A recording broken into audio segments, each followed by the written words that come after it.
collaborateurs. Il a été suivi par l'une de nos équipes ce matin. Un seul titre pour cette édition. Mesdames et messieurs, bonsoir et bienvenue.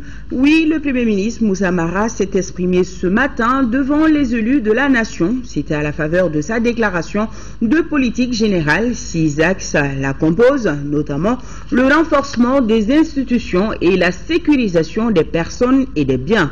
Mamari Koné nous donne quelques indications sur ces 2 premiers axes. C'est à un véritable exercice démocratique que s'est soumis le Premier ministre Moussa Mara. Pendant environ 2h30, le chef du gouvernement a donné les grandes lignes des activités qui seront programmées pendant la période 2013-2018. À terme, il s'agit de construire un Mali émergent tel que souhaité par le chef de l'État. Le ministre de la déclaration de politique générale, le renforcement des institutions.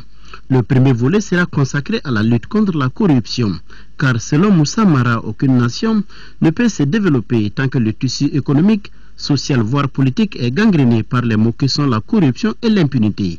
Le gouvernement intensifiera la lutte contre la corruption et la délinquance financière avec la soumission prochaine au débat et au vote du projet de loi sur l'enrichissement illicite qui est déjà ici à l'Assemblée. La création d'un organe central chargé de la coordination de la lutte contre la fraude, la corruption et les infractions connexes, et la mise en place d'un système de recueil et de traitement des informations fournies par les citoyens qui disposeront de plusieurs canaux de dénonciation et d'information des services en charge de la lutte. Nous agirons également sur la prévention par l'adoption de mesures vigoureuses. Plusieurs réformes sont annoncées comme la mise en œuvre d'une nouvelle carte judiciaire, l'approfondissement de la décentralisation par la régionalisation, les réflexions sur l'organisation territoriale avec la perspective d'augmentation éventuelle du nombre de régions et la révision de la loi fondamentale. Après plus de 20 ans de pratique démocratique, il nous est nécessaire de nous pencher sur notre loi fondamentale pour l'améliorer en corrigeant ses faiblesses. Plusieurs assises, de nombreuses études, quelques organisations ont eu à cœur d'ausculter la Constitution de 1992 à la lumière de l'usage du temps et des péripéties de la démocratie. Quelques tentatives ont eu lieu par le passé.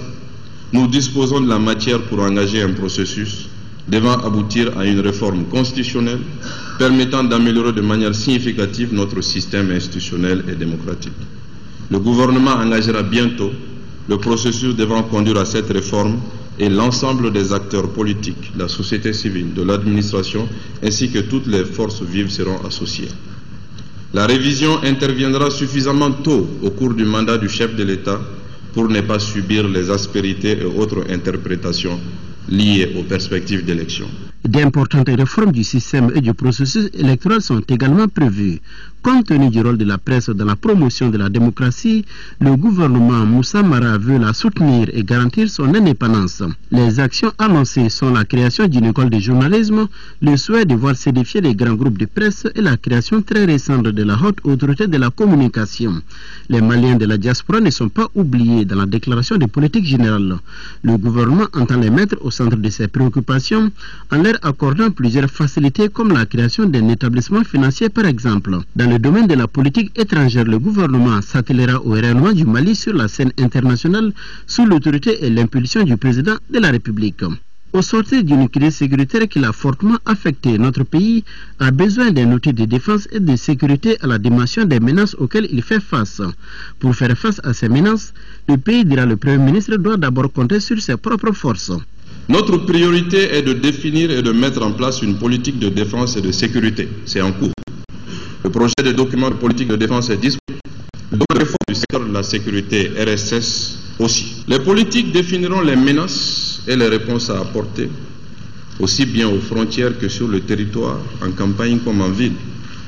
La politique de défense aide à définir clairement la réponse armée et non armée, car la défense n'est pas seulement militaire, mobilise tous les moyens de la nation et met à profit de manière optimale le territoire pour constituer un dispositif global, assurant la sécurité aux frontières, l'intégrité de notre territoire et la sécurité intérieure. Elle intègre une dimension régionale, africaine, internationale, qui est significative. Fait nouveau, elle sera accompagnée d'une stratégie de communication pertinente pour informer et mobiliser nos compatriotes. La politique de défense et de sécurité doit fixer les enjeux et les objectifs à assigner aux acteurs, ainsi que les moyens en termes d'hommes, de matériel, d'infrastructures et de dispositifs de commandement. C'est conscient de ces nombreux défis à relever qui jalonnent le chemin du gouvernement et du pays que je veillerai à l'élaboration d'une loi de programmation militaire et d'une loi de programmation de sécurité.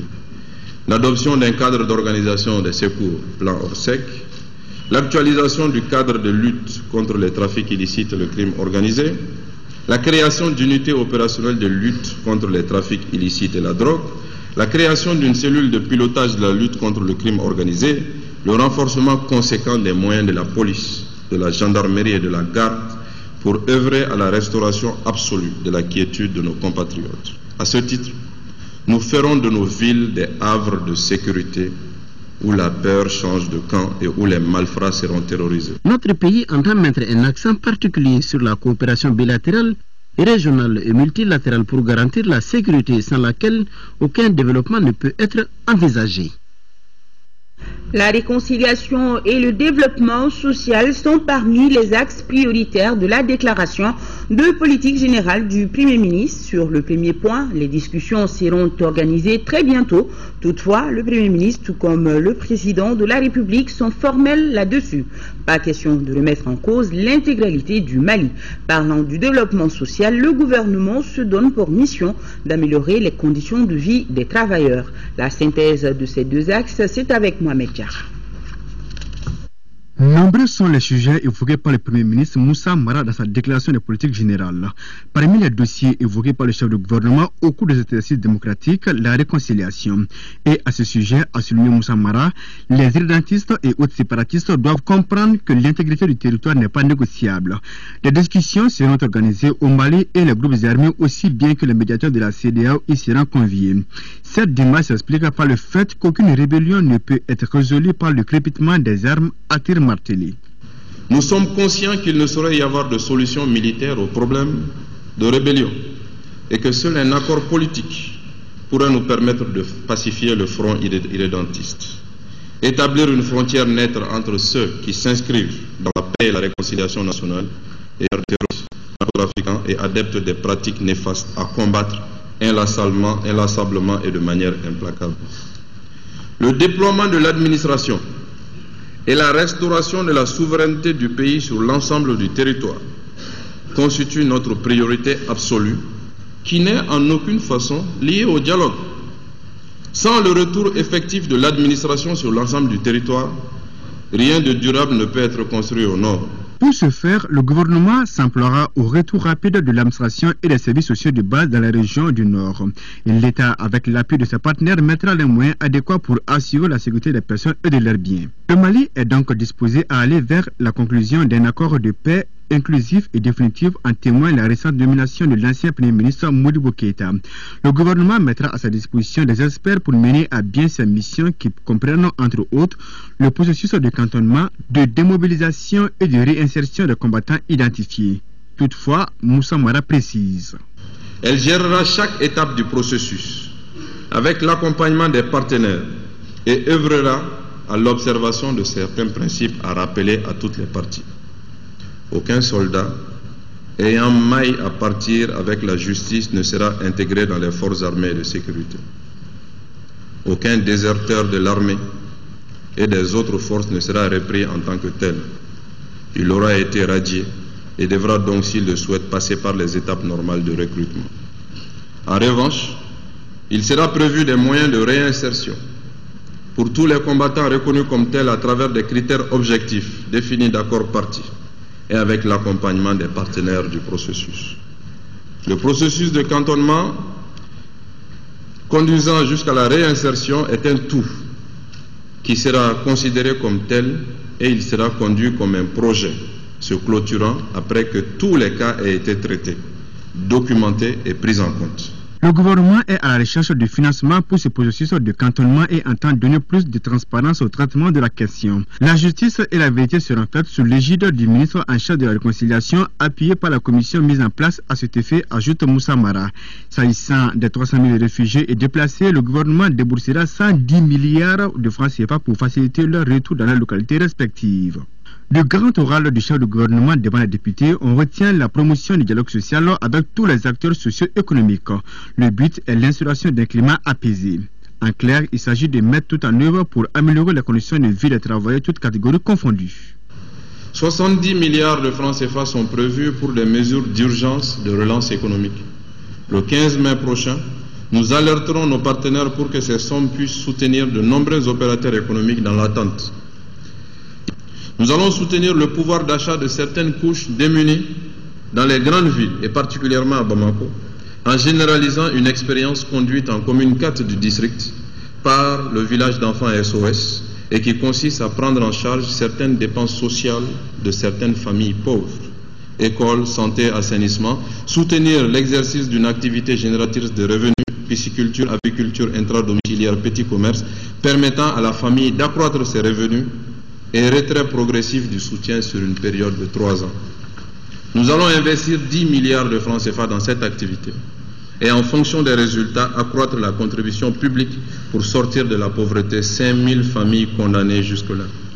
Cette mesure sera précédée par le soutien en pouvoir d'achat dans les semaines à venir, sous forme d'augmentation de salaires et de paiement de primes et d'indemnités pour 11 milliards de francs CFA.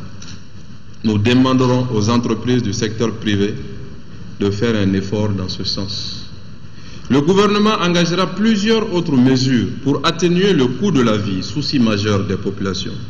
Il s'agira pour nous, de manière urgente et en concertation avec les opérateurs économiques, de faire assurer un approvisionnement conséquent du pays en produits de première nécessité en vue du Ramadan. En plus de ces avantages, le secteur de la santé connaîtra des innovations. Il s'agit de la modernisation des équipements et des infrastructures techniques, l'intensification de la lutte contre la maladie en renforçant les programmes nationaux de santé publique. Il y a aussi le financement adéquat de la santé des Maliens. Outre la santé, une place de choix est accordée à l'accès à l'eau dans le programme du gouvernement Moussa Mara. Ce sont plus de 110 milliards de francs CFA que le gouvernement mobilisera pour la construction de la station d'alimentation en eau potable de Kabbalah. Le but est de permettre à 80% de nos compatriotes d'avoir accès à l'eau potable d'ici 4 ans contre 60% aujourd'hui. La politique de l'habitat va aussi s'accroître avec la réalisation de 50 000 logements sociaux conformément au programme présidentiel. La jeunesse qui constitue le fer de lance du pays n'est pas oubliée. Le gouvernement procédera au lancement du projet de développement des compétences et emploi des jeunes pour 25 milliards de francs CFA. Mieux, 200 000 emplois devront être créés pendant 5 ans. Un coup de pouce sera aussi donné au sport avec l'adoption d'un document de politique nationale de développement de la promotion du secteur. 10 projets seront subventionnés à hauteur de 300 millions de francs CFA pour les personnes handicapées. En ce qui concerne nos us et coutumes, le Premier ministre dira qu'ils seront protégés puisqu'ils constituent nos repères. En somme, chaque secteur est pris en compte dans ce document d'environ 70 pages. En tout cas, en attendant le débat proprement dit, chacun est réparti avec sa petite idée. Autre cheval de bataille pour le gouvernement, porter le taux de croissance à 2 chiffres d'ici 2018, ce qui permettra de créer au moins 200 000 emplois. L'État va aussi consacrer 40% du budget national au secteur de l'éducation et va construire de nouvelles infrastructures scolaires au niveau des différents ordres d'enseignement. En résumé, le gouvernement va non seulement redresser l'école malienne, mais aussi et surtout construire une économie émergente. Bourama Traoré, explication. Il a fallu 2h30 pour le Premier ministre Moussa Mara de présenter sa déclaration de politique générale, un document de près de 70 pages qui prend en compte toutes les préoccupations des populations maliennes, secteur par secteur dans un style clair et précis. Le Premier ministre Mara a décrit les grandes actions envisagées pour réaliser les programmes gouvernementaux sur la période 2013-2018. Un des axes majeurs de ce programme, c'est le redressement de l'école malienne, un grand malade auquel il faut apporter des thérapies de choc. Notre action dans ce secteur sera placée dans le cadre d'une vision globale. Voir l'école malienne recouvrer le plus rapidement possible les 2 vocations d'un bon système éducatif. Construire un bon citoyen et lui procurer une formation qui puisse lui permettre d'avoir un emploi. Cette vision se décline en 3 phases d'action. Une phase d'urgence à mettre en œuvre sur une période de 3 ans pour stabiliser le malade. Une phase intérimaire pour engager les réformes dans le cadre d'un programme décennal pour le redresser et le renforcer. Et enfin, une phase de moyen terme pour remettre le dispositif dans un cadre approprié avec des fondamentaux solides pour le futur, le transformer en athlète. Au finish, sortir l'école malienne du désespoir et de l'absence de perspectives, selon les propres mots du Premier ministre, pour qui l'État va maintenir l'effort public en faveur du secteur, lequel se traduira par l'affectation de 40% du budget national à l'éducation. Nous allons améliorer les programmes et soutenir leur généralisation en insistant sur la systématisation de l'éducation civique et patriotique. Nous lancerons un vaste plan de réhabilitation, reconstruction et équipement à travers la construction et équipement de 20 blocs scientifiques, la dotation de 105 centres d'animation pédagogique en kit de laboratoire, la création chaque année de 1189 salles informatiques, la dotation de 3567 écoles fondamentales en kit de matériel d'expérimentation en maths et en sciences et en mal scientifiques. En ce qui concerne l'enseignement secondaire, nous poursuivrons le soutien aux sciences dans le cadre d'un programme national d'excellence, améliorons la qualité de l'enseignement et l'accès à cet ordre pour limiter les déperditions, avec la construction de 15 lycées publics, la réhabilitation de 100 classes, la construction et l'équipement de salles polyvalentes dans 78 lycées publics. Un autre axe clé du programme d'action gouvernementale, la construction d'une économie émergente. L'économie malienne a été mise en mal par la double crise politique et sécuritaire de 2012. Pour sortir justement le Mali du marasme économique, le gouvernement nourrit de grandes ambitions. Nous nous attendons à un taux de croissance de 6,5% en 2014 que nous nous efforcerons de reproduire, voire d'amplifier en 2015. Grâce à la mise en œuvre des mesures de soutien qui seront développées ci-après, nous comptons porter le taux de croissance à 2 chiffres à l'horizon 2018. Le surcroît d'activité permettant de créer au moins 200 000 emplois conformément aux promesses du chef de l'État. Ces mesures portent sur l'amélioration du cadre macroéconomique et de l'environnement économique. Elles concernent le rattrapage de notre pays en matière d'infrastructure et d'énergie. Elles sont relatives à la mise en œuvre significative de toutes les potentialités du secteur primaire. Elles traitent également des secteurs industriels et des services pouvant être des moteurs vigoureux de notre économie. Elles abordent enfin tous les autres facteurs de succès pour le développement socio-économique de notre pays et qu'il conviendrait de soutenir pour le bonheur des Maliens. En vue de maintenir la stabilité du cadre macroéconomique, le gouvernement mettra en place certaines mesures, parmi lesquelles l'amélioration de la gestion de la trésorerie et la qualité de la dépense publique. Des réformes fiscales devant nous permettre d'accroître notre taux de pression fiscale d'un demi-point par an pour nous permettre d'atteindre les 17% d'ici 2018.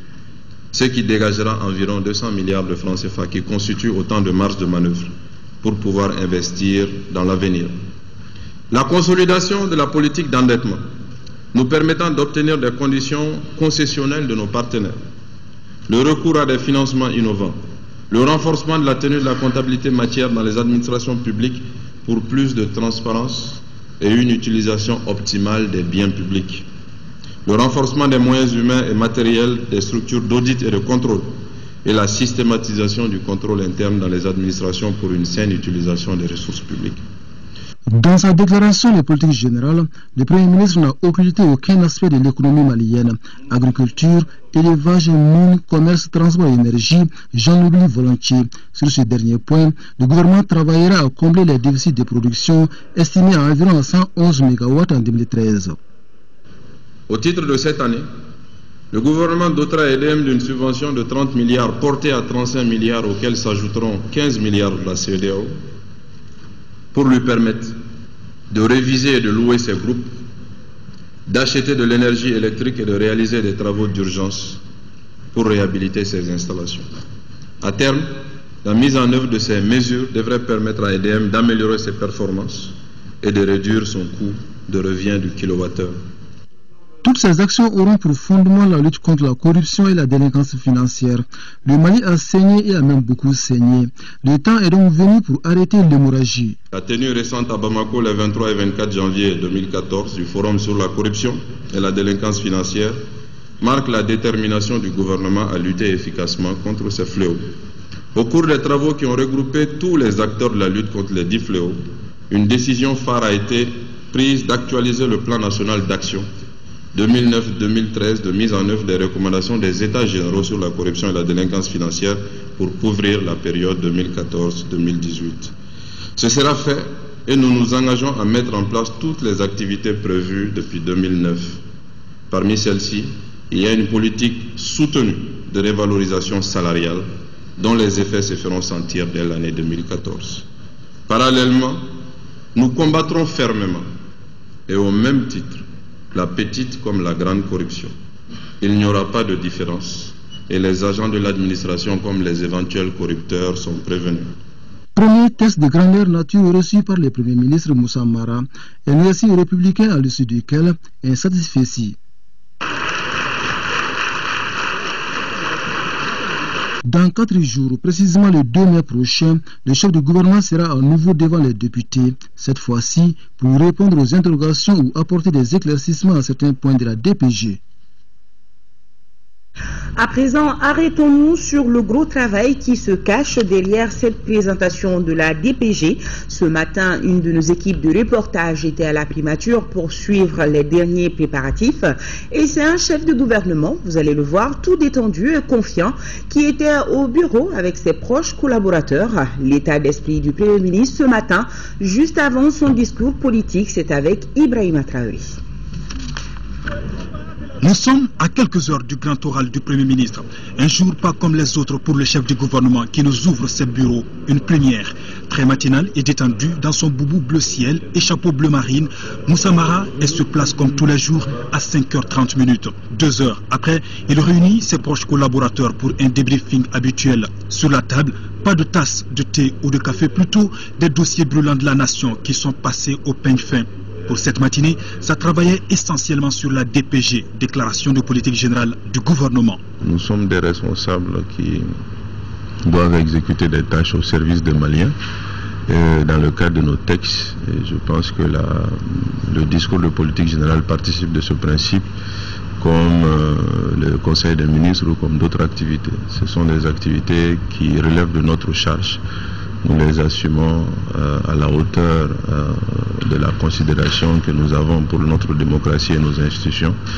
Et à part cela, nous n'avons pas d'état d'âme. Le Premier ministre semble porter une attention particulière sur le travail d'équipe. Il conduit ici en toute convivialité les échanges qui ont duré une demi-heure. Merci pour la réunion et à demain, Inch'Allah. Et en espérant que ça se passera bien à l'Assemblée, mais il n'y a pas de raison que ça se passe mal. Ça se passera bien, Inch'Allah. Ok. La séance est donc suspendue au travail. Le chef du gouvernement regagne son bureau. Le temps pour lui de se concentrer davantage, ce qui aura duré environ 50 minutes. Il est 9h35, l'heure de la vérité est proche. Moussa Mara sort du bureau tout décontracté et visiblement fin prêt à s'adresser sans complexe aux élus de la nation. Je crois que tout est fin prêt. Donc on va sacrifier à cet exercice républicain qui consiste à marquer définitivement, je pense, la restauration de la démocratie malienne à travers le retour plein et entier à un ordre constitutionnel, un président élu, un parlement élu, un gouvernement qui présente devant le parlement sa déclaration de politique générale. Je pense que ça parachève l'édifice qui a commencé depuis le mois d'août dernier. Dans le véhicule, vous n'allez rien improviser? Au fur et à mesure du discours, on improvisera sans doute. En fonction de nos impressions, en fonction de la situation de la salle, on improvisera. Le discours a un fil conducteur, un fil directeur. On s'adaptera aux circonstances. Bonne chance. Merci. Cap à présent sur l'Assemblée nationale pour l'exercice démocratique qui attend l'orateur du jour. Le cortège, momentanément bloqué au niveau de la base A par un embouteillage, arrive à l'hémicycle à 9h50. Le Premier ministre est accueilli par le président de l'institution. On lui déroule le tapis rouge jusqu'au salon d'honneur pour un bref entretien. Et c'est tout serein que le Premier ministre est venu juste après s'installer avant d'être invité au pupitre pour sa déclaration de politique générale. Voilà ce qu'on pouvait dire ce soir sur la déclaration de politique générale du Premier ministre. Vous aurez les réactions des groupes parlementaires et de la société civile sur cette DPG dans nos éditions de demain. Direction Koulouba, précisément au Conseil économique, social et culturel. Son président, Djamil Bitar, a reçu le réseau de l'Organisation des jeunes leaders des Nations Unies, l'Union des jeunes musulmans et l'Association malienne pour la protection et la promotion de la culture Dogon au Mali. Compte rendu d'audience, c'est avec Mariam Sagara. Cette série d'audiences a été bouclée par des doléances de l'association Guinadogon qui compte traduire des secteurs délaissés dans notre pays en opportunités de développement jusqu'à l'autosuffisance alimentaire, sécuritaire et culturelle. Nous avons abordé les problèmes de développement. On a parlé de lutte contre la pauvreté, l'extrême pauvreté en République du Mali. Il est très aberrant de voir que le Mali dispose de tant de terres arables et que on importe du riz vieux de 20 ans. Il est bon qu'à l'office du Niger, qu'il y ait des bras très valides pour travailler la terre, pour l'autosuffisance du Mali d'abord, ensuite pour l'exportation dans les États voisins. Quant aux jeunes musulmans et ceux du réseau des organisations des leaders des Nations Unies, la grande préoccupation est l'absorption du chômage. Mali, les jeunes qui ont fait leurs études en arabe, à l'intérieur comme à l'extérieur, ont beaucoup de problèmes. Leur insertion socio-professionnelle, ça pose énormément de problèmes. Donc ça vaut des années maintenant, l'Égypte a fait beaucoup de démarches auprès de l'autorité politique. On a signé des conventions avec la pêche, on a des partenaires avec le ministère de l'Emploi. Donc on veut épauler cette démarche-là avec l'appui du Conseil social et économique. Le président, comme toujours, il est disponible pour accompagner les jeunes. Le chômage, c'est une question transversale. À Dakar, nous avons fait la déclaration et chaque pays travaillera sur la déclaration pour décliner un plan d'action. Les objectifs principaux de ces trois organisations reposent sur des soucis pertinents. À présent, ce fait divers, un incendie a ravagé dans la nuit du jeudi la société des brasseries du Mali, Bramali, endommageant le magasin des pièces de réchange. Le ministre de l'Industrie et de la Promotion de l'Investissement s'est rendu sur le lieu du sinistre. Al-Jumatina l'a suivi. L'incendie s'est produit de nouveau chez nous. Le dernier en date est survenu dans la nuit du jeudi 24 avril à la société des brasseries du Mali, Bramali, 6 à Banankoroni, à quelques kilomètres de Bamako. Le feu intervenu aux environs de 23h30 a fortement endommagé le magasin des pièces de rechange de la société. Même s'il n'y a pas eu de pertes en vie humaine, le dégât matériel est important. Le magasin de pièces de rechange qui était complètement incendié. Donc là, on évalue à peu près les pertes à 2 milliards de francs CFA. Ça, il faut rajouter la reconstruction de tout le bâtiment, parce que tout le bâtiment a été endommagé. Toutes les structures en béton sont à refaire. La structure métallique est à refaire. Et puis alors, la chose la plus sensible dans une usine comme Bramali, c'est la partie électrique qui a été touchée également par l'incendie. Ce qui a déclenché l'incendie, ça, nous ne le savons pas encore. Venu constater des visu le sinistre, le ministre de l'Industrie et de la Promotion de l'Investissement a tenu à réaffirmer l'engagement et l'accompagnement des plus hautes autorités afin que nos sociétés soient à l'abri de tels incidents. Beaucoup de désolation de voir une entreprise citoyenne comme ça qui en tout cas rencontre ce type de difficultés-là. Un incendie, malgré toutes les normes de qualité, également de standards internationaux. Et je pense que c'est les entreprises de ce genre-là qu'il faut également que nous puissions encourager, soutenir, qui est, je pense, en droite ligne avec les orientations du chef de l'État. Les pertes sont énormes, c'est malheureux. Ils ont déjà fait beaucoup d'investissements, mais en tant qu'assureurs, nous serons là à leur côté pour les soutenir et nous serons là aussi pour les permettre de reconstruire rapidement et de recommencer le travail. C'est la première fois qu'un incendie d'une telle envergure s'invite à Bramali, mais grâce à l'engagement du personnel, l'installation des matériels de lutte contre l'incendie et l'appui des sapeurs-pompiers, le pire a été évité, d'où le soulagement des accompagnateurs. Le ministre a profité pour visiter quelques installations, dont la nouvelle ligne de production, qui a une capacité de production de 42 000 bouteilles par heure. La visite a pris fin au laboratoire par un cocktail. Demain, 30 avril 2014, c'est la journée africaine de prévention des risques professionnels. À cette occasion, écoutons le message du ministre de la Solidarité, de l'Action humanitaire et de la reconstruction du Nord, Amadou Konaté, pour qui notre pays a encore des défis à relever. Des propos recueillis par Al-Jumatina. Le thème de cette 18e journée est des coordinations nationales des comités d'hygiène et de sécurité fonctionnelle, des intersyndicales en santé et sécurité au travail active pour renforcer la prévention des risques professionnels et la productivité des entreprises. Cet événement annuel, dont l'objectif est d'attirer l'attention de la communauté nationale et internationale sur la nécessité de promouvoir des emplois décents et sûrs, réduire de façon significative le nombre et la gravité des accidents de travail et des maladies liées au travail, nous interpelle tous, pouvoirs publics, employeurs et travailleurs. Les statistiques du Bureau international du travail et de l'Organisation mondiale de la santé sur l'état des risques professionnels dans le monde sont suffisamment éloquentes. Il convient alors de mettre en place une politique concertée et cohérente de prévention des risques professionnels avec la participation de tous les partenaires sociaux concernés.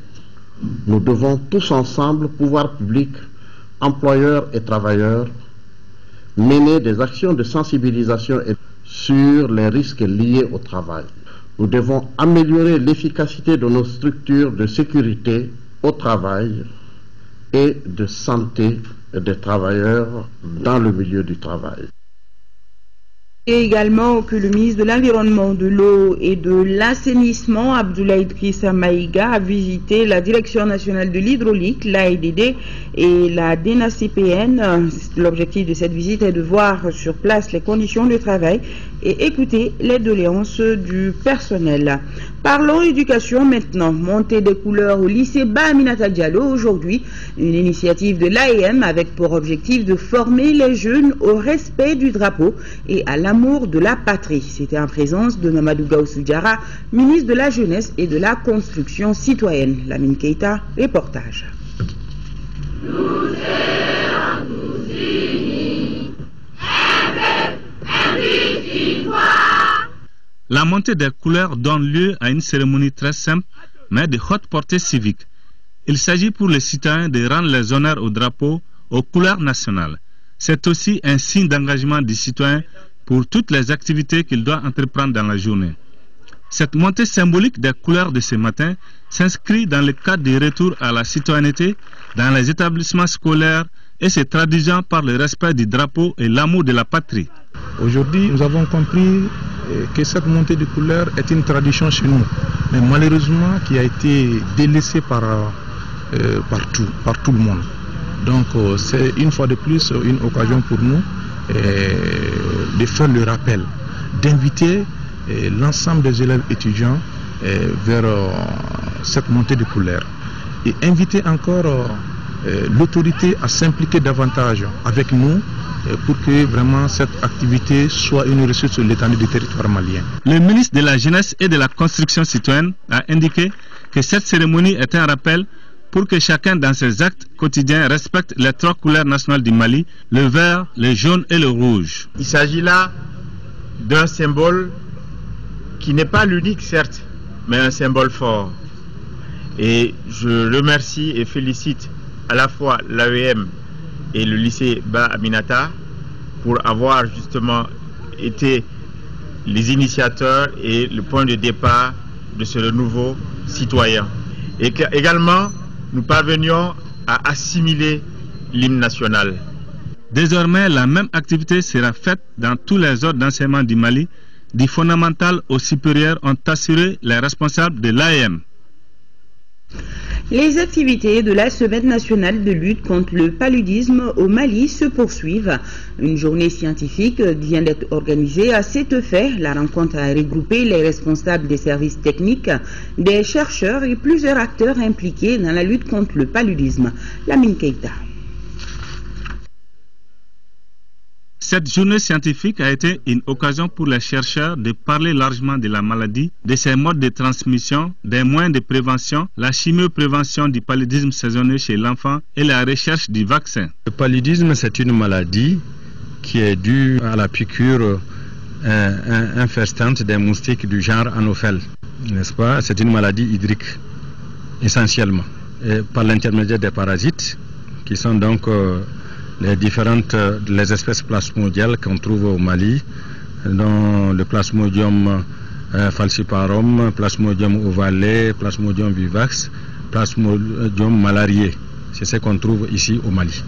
À nos jours, il y a des outils efficaces qui ont été recommandés par l'OMS, à savoir la pulvérisation intradomiciliaire et l'utilisation des moustiquaires imprégnés d'insecticides. Donc il est opportun d'évaluer à chaque moment d'utilisation de ces méthodes de lutte leur efficacité. Et les résultats de la présentation d'aujourd'hui ont montré comment est-ce que le programme national de lutte contre le paludisme avec ses partenaires, à savoir le président de Malaria Initiative, ont pu évaluer l'efficacité de la pulvérisation intradomiciliaire. Actuellement au Mali, 2 nouveaux types de vaccins contre le paludisme sont en train d'être testés par Malaria Research Training Center MRTC à Bankmana, à Donekebougou dans la région de Koulikoro. Nous avons la chance que la recherche, en tout cas au niveau du paludisme, se porte bien. Jusqu'à récemment, nous avons travaillé sur ce que nous appelons le stade sanguin, le groupe de vaccins qui est censé agir au stade sanguin pour prévenir ou pour en tout cas guérir ou amoindrir la maladie elle-même. Et que nous avons dit que nous avons mené différentes phases là-bas. Nous avons fait des phases 1 et ensuite nous avons fait des phases 2. Et nous avons dit que la phase 2 est une phase dans les études ou essais cliniques si vous voulez. C'est une phase déterminante pour voir maintenant si tu dois aller à la grande phase de confirmation ou pas. En entendant le nouveau vaccin, protégeons-nous du paludisme en dormant sous moustiquaires imprégnés d'insecticides. Le général de division Maman Touré, chef d'état-major général des armées, s'est rendu à la frontière algérienne. Il a visité également le village d'Ika Dekawaten avant de mettre le cap sur la ville de Tessalit. Reportage Sibili Konaté avec la voix de Fousseini Tunkara. Ni la chaleur ni les multiples préoccupations n'ont empêché les populations d'Aguelhok, munies du drapeau Mali, à sortir massivement pour accueillir le chef d'état-major général des armées et sa forte délégation. Par cet accueil grandiose, cette population veut signifier son attachement sans faille à l'unicité du Mali et à son armée. Nous nous réjouissons beaucoup de cette visite du général Touré, avec l'importante délégation militaire qui l'accompagne, notamment le général Gamou, qui connaît bien les terrains, il connaît bien les Nords. Je dis encore une fois merci pour ce contact physique qui est très important.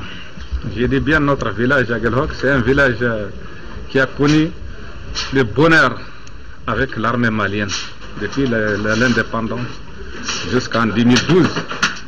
Et l'absence de l'autorité militaire nous a beaucoup manqué pendant l'occupation du Nord par les djihadistes. Cette population martyre a profité de la présence de l'ULIS Haute pour exprimer au-delà de la paix leurs besoins en eau et le développement global. Même si vous avez beaucoup fait, on attend beaucoup. On attend le développement pour pouvoir occuper les jeunes. Le problème de la jeunesse est primordial dans toutes les sociétés du monde. S'il n'y a pas d'emploi, ils sont capables de faire de n'importe quoi. Ensuite, il y a l'école qui ne fonctionne pas bientôt 2 ans. Et beaucoup de choses, nous n'avons jamais voulu abandonner notre village. La survie, on a lutté pour la survie de nos populations. Raison pour laquelle on a maintenu notre réseau d'eau, notre réseau d'électricité jusqu'à l'arrivée des forces armées maliennes, qui eux aussi nous ont beaucoup aidés pour la maintenance des ouvrages. Après cet accueil des grands jours, le chef d'état-major général des armées s'est entretenu avec les forces armées de sécurité basées à Aguelhok. On a mis une commission en place. On a demandé à tous les états-majors, à tous les régiments, à tous les commandants d'unités qui connaissent des gens qui ont fait des actes de bravoure. On n'a pas dit d'autres actes, on a dit actes de bravoure, qu'on puisse les recenser et qu'on puisse leur donner les médailles. C'est la moindre des choses. Les médailles seront décernées parce que vous avez mérité. Avant de quitter Aguelhok, la délégation s'est inclinée devant les tombes des braves soldats tombés le 24 janvier 2012. La section du droit international humanitaire de l'état-major général des armées du Mali poursuit sa série de formations des forces armées et de sécurité sur le code de conduite des différents corps de défense et de sécurité du Mali. Fademba Keita nous en dit plus. Les forces armées et de sécurité restent sans aucun doute un des piliers essentiels du pouvoir. Elles garantissent non seulement la sécurité et l'intégrité territoriale, mais aussi permettent au régime en place de s'affirmer. Cependant, elles sauraient mener efficacement et pleinement cette mission sans une maîtrise parfaite du code de conduite des forces armées et de sécurité du Mali. Bien vrai qu'on forme les militaires maliens sur le droit international humanitaire, donc c'est un devoir également pour le commandement de réactualiser nos données et de les encore réinstruire sur les mêmes données afin qu'ils puissent comprendre beaucoup de choses sur les droits de l'homme. L'application du contenu du document par les agents sur le théâtre des opérations leur permet de se conformer aux textes et conventions ratifiés par le Mali. D'où l'intérêt pour la section droit international humanitaire de la défense d'étendre cette formation à toutes les garnisons. On ne pourra pas parler d'intégration dans la construction nationale sans une maîtrise parfaite de notre garant, de cet outil précis que nous avons à notre disposition. Nous avions commencé ce travail, nous sommes à 40% d'exécution, nous sommes allés directement dans les centres de formation. Les détenteurs des brevets d'armes BA1, BA2 des CATI reconnaissent l'utilité de cette mise à niveau. L'intérêt que le droit international humanitaire peut apporter pour nous un intérêt capital. En ce sens, c'est d'éviter toute exertion sur le théâtre d'opération. Et ça va nous permettre aussi de savoir comment se comporter, en somme, comme je l'ai dit tantôt, sur le terrain. Ce document est un guide pour nous. Ça nous permettra de savoir ce qu'il faut faire, ce qu'il ne faut pas faire, le respect, la protection vis-à-vis des femmes et des enfants, l'assistance. Le code de conduite en question a déjà été partagé par les experts au cours d'un atelier tenu à Bamako en octobre 1997. Il a été élaboré par le gouvernement du Mali avec l'appui du Programme des Nations Unies pour le développement. La mission de la commission éducation de l'Assemblée nationale poursuit sa tournée et c'est dans la région de Koulikoro, précisément à Banamba, que la délégation s'est rendue. Nous, Sissoko, Seydou Sissoko, sont nos envoyés spéciaux. Le manque de formation et de suivi des maîtres, la faible compensation dans la mobilité du personnel, l'insuffisance de sources d'énergie, la vétusté des moyens logistiques, ce sont là, entre autres réalités de l'éducation dans le cercle de Banamba. La gestion de l'école en mode décentralisé peine à combler les attentes. Le curriculum en phase de généralisation se heurte à des obstacles. C'est ce qui ressort des échanges entre la mission de la commission éducation de l'Assemblée nationale et les différents acteurs et partenaires locaux de l'éducation de Banamba. Le curriculum, ça va parce que nous sommes en train de l'appliquer. Donc, revoir la formation des enseignants, des acteurs, que ce soit le conseil pédagogique, que ce soit les enseignants qui sont chargés de ça. Ensuite, le suivi. Ici, le fonds ADAS arrive au niveau de la collectivité. La collectivité fait l'achat de la fourniture et fait appel au CGS, le président du CGS, pour aller enlever les fournitures achetées. Créé en 1975, le lycée de Banamba est le plus ancien lycée de la région de Koulikoro. Aujourd'hui, cet établissement est peu fréquenté. Le lycée n'a pas de salle informatique. Le laboratoire n'est pas équipé. Les produits sont périmés. À l'heure où nous sommes, le lycée n'a pas de professeur d'allemand. Les honorables députés de la mission éducation ont aussi visité les écoles à cantine. Il s'agit de l'école publique d'Amdalaï premier cycle de Banamba et de l'école communautaire de Djassani. Ce que nous avons constaté, les cantines que l'État doit alimenter, nous avons vu que ces cantines ne fonctionnent pas du tout. Alors que l'importance des cantines n'est plus à démontrer, parce qu'il s'agit des zones très difficiles où les enfants parcourent des distances sous le soleil. Parfois, s'ils vont à la maison, ils ont des problèmes pour revenir et reprendre les cours. Il faut que l'État joue sa partition. Les représentants du peuple disent avoir pris bonne note des doléances des autorités locales en charge de l'éducation et des communautés de Banamba. Restons en deuxième région, le village de Baoufulala, dans la commune de Banko, celle de Diola, a désormais son centre de santé communautaire. Cette infrastructure sanitaire est financée à hauteur de 40 millions de francs CFA. La correspondance de Daouda Kouni. Cette coupure de ruban symbolique marque le point de départ d'un processus de renforcement des capacités sanitaires de la commune de Banko. C'est pourquoi les populations de Baoufulala dans la commune de Banko et environnants ont inauguré leur centre de santé communautaire CSCOM dans une ambiance festive. L'infrastructure comprend un hangar d'accueil, une salle d'accouchement, une salle de soins, un laboratoire, un bureau pour le médecin, une salle de repos et une pharmacie. Ce joyau est financé à hauteur de 40 millions de francs CFA grâce à la conjugaison des efforts de la cellule technique du co-développement Mali, la diaspora malienne à travers l'association Retour à la Source, les communautés bénéficiaires ainsi que l'ONG Mission Sahel. Des épines de plus enlevées des pieds de nos populations. À 3 mois de mise en activité, le CIESCOM a enregistré plus d'une centaine d'accouchements avec les moyens de bord. Je lance un appel solennel à toutes les bonnes volontés pour qu'ils nous aident à avoir des matériels et des points d'eau potable pour le CIESCOM. C'est un jalon qui va nous permettre d'avancer un peu plus vers l'atteinte des objectifs du millénaire dans le domaine de la santé. Pendant la période d'hivernage, c'est une zone marécageuse. Les pistes sont extrêmement difficiles. Surtout en ce moment-là, avec la fréquence du palud et d'autres infections, ce CIESCOM apportera à coup sûr un bonus en matière de santé publique. Le CIESCOM constitue le premier socle de la pyramide sanitaire du Mali. Le ministère de la Santé, par ma voix, ne ménagera aucun effort pour veiller sur la bonne marche de ces structures sanitaires. La cérémonie d'inauguration du CIESCOM, c'est aussi la visite guidée des différentes salles. La prestation théâtrale des élèves sur l'impact du centre dans la zone a été l'un des temps forts de la cérémonie de lancement officiel des activités du CIESCOM de Baoufouala. La ville de Kangaba, elle, dispose désormais d'une nouvelle agence de KSC Djigiseme. Pour l'inauguration, nos envoyés spéciaux à Kangaba sont Lamine Keita et Sekou Kouyaté. Avec l'inauguration de sa nouvelle agence de Kangaba, le réseau des caisses associatives d'épargne et de crédit des entrepreneurs et commerçants du Mali KSC vient de franchir un palier supplémentaire dans l'élargissement de son réseau. Les responsables de la structure ambitionnent de couvrir l'ensemble du territoire national par la caisse. Toute chose qui permettra aux communautés d'avoir accès au crédit et de gérer leur épargne.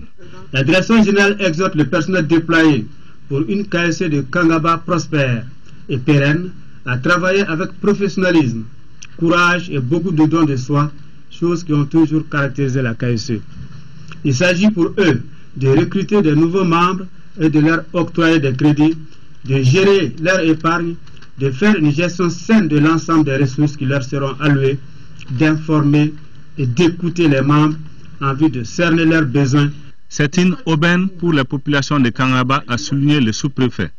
À travers ces réalisations, je demeure convaincu que la KSC de Kangaba, à l'image de sa marraine, jouera un rôle prépondérant dans le développement de notre cercle, en contribuant favorablement à la lutte contre la pauvreté par la collecte et la redistribution de l'épargne de ses membres sous forme de crédit. La cérémonie d'inauguration a été suivie d'une présentation des réalisations de la caisse au public.